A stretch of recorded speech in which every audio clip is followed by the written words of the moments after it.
Les villages de Konopelka et d'Agronome ravagés. Selon Moscou, ils viennent d'être repris par l'armée russe aux forces ukrainiennes.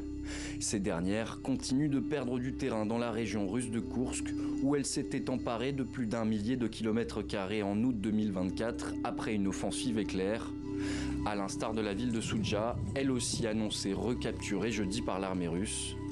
En parallèle des combats, la Russie mène des opérations d'évacuation des populations civiles et dit samedi avoir déplacé 301 habitants de Soudja.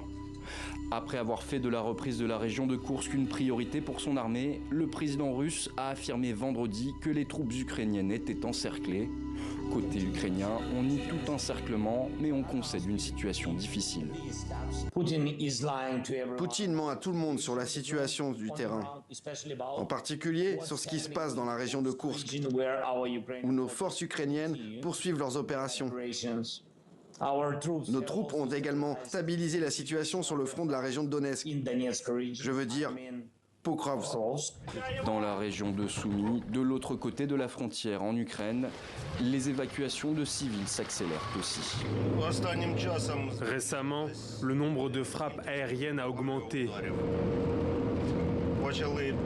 Et ils ont commencé à frapper Myropila avec des canons anti-aériens. Chaque jour, il devient de plus en plus difficile d'évacuer. Chaque jour, nous évacuons au moins 7 à 8 personnes.